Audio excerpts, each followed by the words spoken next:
Tonight, a staged celebration of the founding of a communist state at the very site where a dream for democracy was turned into a nightmare. In West Germany, the reality of freedom is cheered by thousands. A bizarre incident in New York as an argument between a fireman and an FBI agent leaves one of them dead. And some car owners are out to leave an indelible mark on Ford because of a sticky paint problem. From the Independent News, this is USA Tonight with Marvin Scott. Good evening. Tens of thousands of China's young people stood in the glow of spotlights in Beijing's Tiananmen Square today, just as other youths had done 4 months ago. But unlike the pro-democracy demonstrators, many of whom lost their lives, the youngsters who gathered today were part of a well-orchestrated celebration, marking the day back in 1949 that Mao Zedong declared the founding of the People's Republic of China.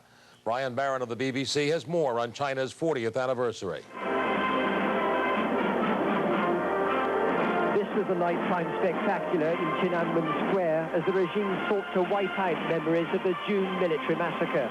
Watching from the gate of heavenly peace were the frail but flinty patriarch Deng Xiaoping with party boss Jiang Zemin alongside, the likely heir apparent. Soldiers danced in front of a new revolutionary statue on the spot where, in May, rebellious students unveiled their so-called goddess of democracy, a symbol smashed by the military. There were students dancing too tonight. Under martial law, they're learning to be obedient. Throughout the day here, the military were on the alert. For security reasons, no one could enter Tiananmen Square without a ticket.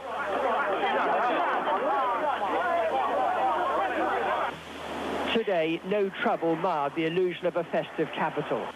But as fireworks lit up Tiananmen Square tonight, our underground sources depict a frightened, resentful community where domestic spying and betrayal are commonplace, along with enforced political re-education.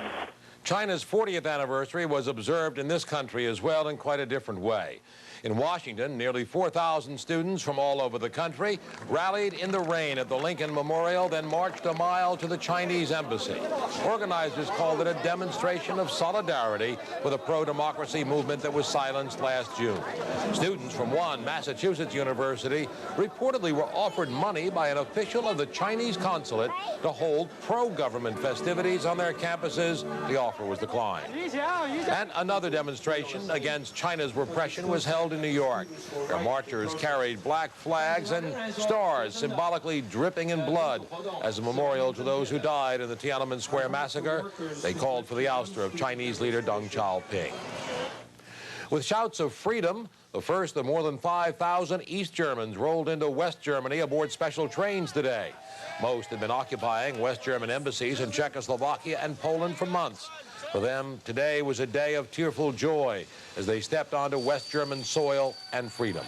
Back in Prague, more than 150 East Germans managed to make it into the West German embassy before soldiers surrounded the building, stopping any more refugees from entering. And Soviet Jews arrived in Austria this weekend aboard trains like this, the last to leave the Soviet Union before Washington's tough new immigration laws take effect tomorrow. Until now, Jews left the Soviet Union with exit permits that let them wait for U.S. immigration papers in countries like Israel or Austria. Under the new laws, Soviet Jews must wait for their visas in Moscow. Washington says it simply cannot cope with Jewish immigration that is expected to hit more than 50,000 this year. Washington will also now urge Jews to go to Israel rather than the United States. Archbishop Robert Runcie, he's the spiritual head of the Anglican Church, said today that even though he declared the Pope should be a universal primate, he didn't mean the Vatican should control the Church of England. Just hours earlier, 3 Protestant clergymen disrupted a sermon by Runcie, shouting that he was betraying the Protestant Church. During his trip to Rome, Runcie has taken dramatic steps with Pope John Paul II to bring the Catholic and Anglican churches together after almost 500 years. In another historic first, the Pope will meet with Soviet leader Mikhail Gorbachev next month. In New York today, authorities are trying to figure out why a dedicated firefighter got into an argument with 3 FBI agents. An apparent threat triggered a violent exchange that cost the firefighter his life. Glenn Thompson has the story. Many residents of this harborside condominium development in Staten Island have chosen this spot for its quiet seclusion. But this Sunday morning, that quiet was shattered by gunfire. We heard some yelling, help me, and then we heard 3 shots in quick succession. 38-year-old Stephen Lopez, a 15-year veteran of the New York City Fire Department, was shot and killed by an FBI agent after he allegedly threatened another agent with an AK-47 assault rifle. As police tell it, the off-duty fireman was sitting in his Jeep at the dock this morning when 3 FBI agents arrived for a scuba diving exercise. Lopez knew one of them, off-duty agent Thomas Pierce. Both apparently belonged to the same diving club. For still unclear reasons, an argument ensued, and according to witnesses, Lopez pulled the assault rifle from his Jeep and threatened the federal officer. As the agent scuffled with Lopez, the AK-47 was fired, hitting no one. Well, the rifle went off. I hit the deck, and then I heard 2 more shots go off. And then when I got up, the guy was laying over in the back of the Jeep. It was all over quickly, with Stephen Lopez falling to the ground, fatally wounded. He was shot, say police, by Agent Richard Tate, who came to the defense of his fellow agent. Inside Lopez's Jeep, authorities found a 12-gauge shotgun and enough ammunition to do plenty of damage. Investigators were at an immediate loss to explain why the off-duty fireman had such an arsenal. Lopez was described by some who knew him as a man with a drinking problem and unpredictable behavior, a Dr. Jekyll and Mr. Hyde. He had psychological problems, obviously. He was very aggressive. And when they got into this dispute, they never envisioned the man pulling out a weapon, which he did. The shooting death here in Staten Island raises new questions about the sale of assault weapons. Residents in this condominium complex living nearby saying they're just thankful that more people weren't killed. It could have been a lot worse. I mean, if this guy opened up fire and got a chance to, you know, get off more rounds, I'm sure that a lot of people could have been killed. Lopez had worked here in Brooklyn, where fellow firefighters were reluctant to talk. But at his home in Staten Island, a friend and retired fireman, identifying himself only as John, said there was nothing to indicate that Lopez was troubled. He's been like any other fellow on the street that you would meet. There was nothing unusual or out of the ordinary about him. This is a shock, and it's a surprise to the family and his friends. While family and friends remain in a state of shock, investigators themselves try to determine what caused a dedicated fireman to get involved in an incident that cost him his life. In Staten Island, New York, I'm Glenn Thompson reporting. Still ahead tonight, yet another reminder of the dangers of drugs. That's on our health beat. And when we come back, these car owners are fed up with Ford. We'll tell you why.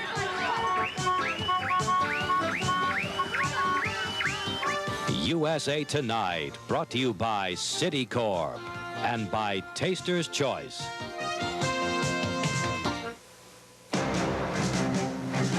We help more Americans go to college, and we issue more MasterCard and Visa cards than any other company.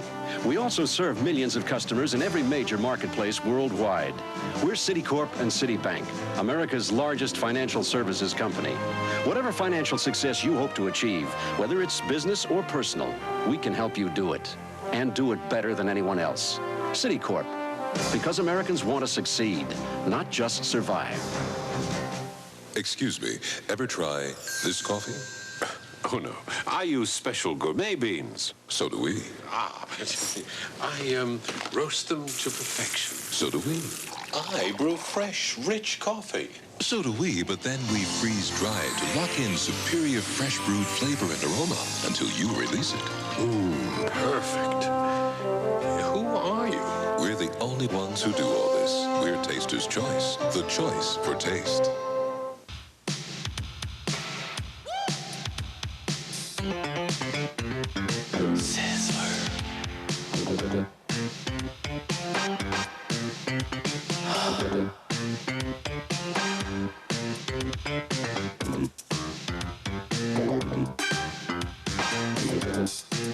Steak and all-you-can-eat fresh fruit, soup, salad, hot pasta, build your own tostada bar dinner. Now that's an offer with some real meat to it. Sizzler. Make the move to your Lincoln Mercury dealer's official factory clearance with 2.9 annual percentage rate financing or up to $1,500 cash back on Cougar LS or Mercury Tracer, $1,000 cash back on Mercury Sable and Topaz, or get $1,000 cash back only on Mercury Grand Marquis. The official factory clearance. Make your move today.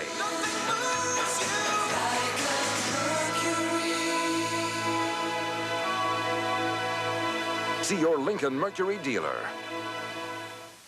If you've driven a Ford lately, you may have the same complaint as other drivers of Ford cars, vans, and trucks.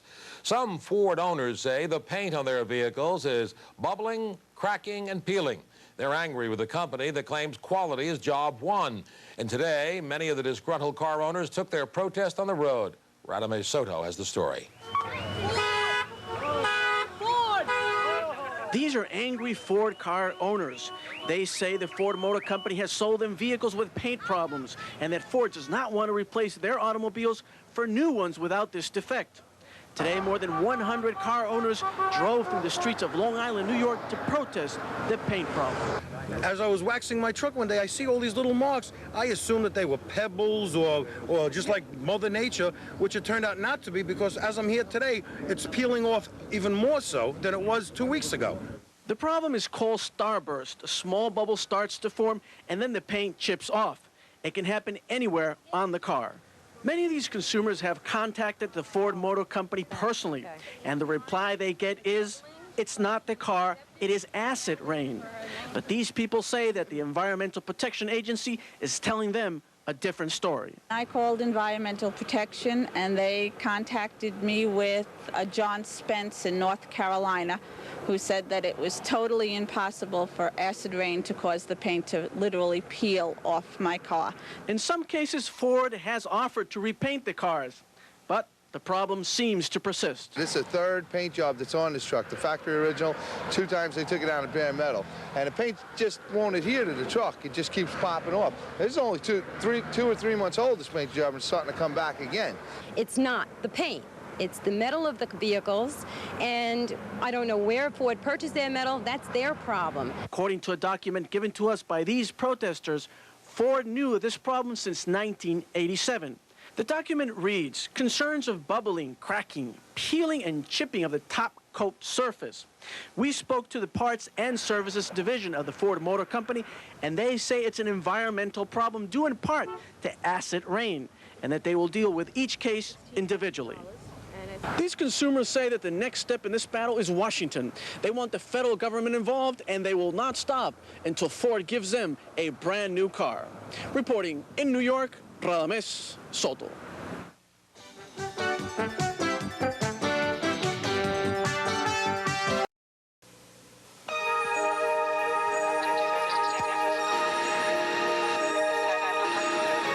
When Delta Airlines Steve Masutka found a wedding ring, The person who lost a ring, please return to Delta's gate B6. I'll be standing over here. He knew someone had to be very unhappy. Young man, are you the one who found my ring? Yes, ma'am. This means so much to me. How can I repay you? This is part of my job, ma'am. This is one of 570 million refund locations for American Express traveler's checks. Now, anywhere you can find a phone, you can get a refund. Hand delivered anywhere you want, virtually anywhere in the world. But remember, this new service comes only from American Express traveler's checks. So if your bank doesn't carry them, go to one that does. Don't leave home without them. I'm used everywhere, man, I'm used everywhere. Across the desert's bare, man, up in the mountain air. People all declare, man, I'm used everywhere. I'm used in Brighton, Clarkson, Stapleton, Tulsa, Pendleton, Madison, Denison, Alamosa, Hot Springs, Rock Springs, Soda Springs, Pocatello, Fargo, Pueblo, Provo, Walla Walla, Sioux City, Rapid City, Junction City, Moose Lake, Crater Lake, Devil's Lake, Salt Lake, for Pete's sake, I'm used everywhere. It's the one that gets used, U.S. West Direct. Every Monday night at 6 and 11 on News Center, health reporter Mary Ellen Resendez brings you news you can use on HealthWise.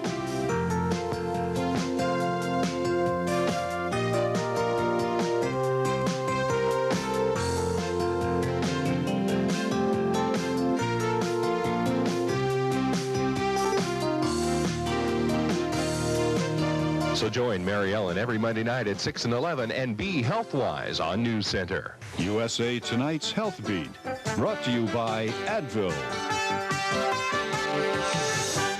San Francisco doctors are barely able to deal with a flood of heroin overdose cases this weekend.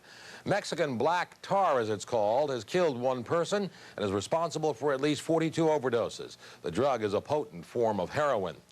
Nearly 1/3 of American adults knows someone who uses cocaine, but less than 15% of Americans feel drugs are a serious problem in their neighborhoods. These are just a few of the results of a poll done by Media General Associated Press. It also shows that about 60% of the respondents view drug abuse as the nation's greatest problem overall, and barely 1/3 of those answering the survey expect the problem to get better in the next decade. While some Americans may not see the nation's drug problem as all that severe, what is serious is the way certain drugs can damage the body. And what's even more frightening is you may not even know it. Christy Whitaker has this report, and we should warn you beforehand that some of the pictures you'll be seeing in this report are rather graphic. What we're going to do now is use a nasal speculum to open the nasal passages to see what the problem is. The nation's attention is now focused on the war on drugs, but Dr. Richard Leinhart has been fighting that war for years. The New York plastic surgeon says he has treated thousands of patients, from board chairmen to high school dropouts, all for the same malady, cocaine nose. The natural properties of cocaine are to shrink and constrict blood vessels, to make them shrink down, and it causes anesthesia, which is numbing. Together with the impurities of the mixtures from the street, when it's used, will cause the nasal tissues to be destroyed. Dr. Leinhart says damage can begin almost immediately. A little ulceration can occur, and this will progress. A hole develops, the hole gets larger and larger, larger. You can see the opposite side of the nose through the hole. The function of the nose is impaired. The hole becomes total. Eventually, the nose starts to collapse because it's lost the support structure on top, and then you get a total collapse of the nose into the face. Can you feel this happening? No. It's a silent disease, and you have symptoms, which are runny nose, intermittent bleeding from time to time, and then some crusting, which are not too different from the signs of a common cold. Dr. Leinhart says he's been able to help about 80% of his patients through new surgical techniques, but only if they stop using cocaine. The open rhinoplasty technique allows us to make a little flap at the very entrance of the nostril and then elevate the skin so that we're able to look directly inside at all the tissues, move tissues around inside the nose, and take the holes and actually close them using the natural tissue. But he says surgery can't always repair the damage, and about 20% of his patients go through the rest of their lives with severe nasal deformities. The nose has been so damaged by the effect of the cocaine that there is absolutely no normal function. There's chronic bleeding, crusting, severe headaches, there's foul discharge. These people are very, very unhappy. Doctors say not only is cocaine crippling our society, it is also creating hundreds of thousands of nasal cripples. And they point out it doesn't take a lifetime of abuse to cause this silent damage. One snort can do it. On the Health Beat, I'm Christy Whitaker. USA Tonight's Health Beat, brought to you by Advil. This business may seem like easy work, but try doing this with minor arthritis pain. For years I took aspirin, but now there's Advil. My doctor got me to try Advil for my arthritis pain. You know, one Advil is as effective as 2 regular aspirin, and that's the kind of strength I like. Advil gives me hours of relief, yet it's gentler to my stomach than aspirin. Advil does wonders for my aching joints and for my green thumb. Advil, advanced medicine for pain.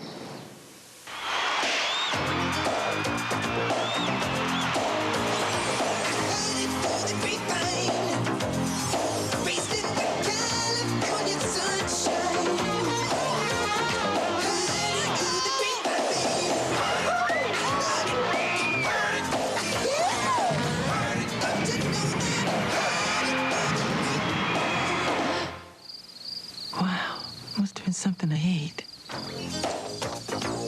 Monday night on KNDO News Center at 6 o'clock. The Sun Dome is more than half complete, even as the fair continues this week. And today, the building will get 4 huge additions. We'll show you what they are. And on this week's HealthWise report, Mary Ellen Resendez takes an in-depth look at cancer, brain tumors, and how people cope with their lives on the line. KNDO News Center 23, weeknights at 6 o'clock. caring about our valley. Over a week ago, Hurricane Hugo blew through Charleston, South Carolina in a flash, left behind a path of total devastation. As residents there struggle to restore their lives back to normal, they wait in food lines and survive without electricity. In a new and bizarre twist, Charleston residents now find themselves caught up in a bureaucratic red tape. Landlords, many of them at least, are asking for rent and offer eviction as an alternative. While emergency relief funds won't be available for weeks, the landlords are not willing to wait. Karen Greer of station WGNX takes a look at this new crisis facing the residents of Charleston. Victor.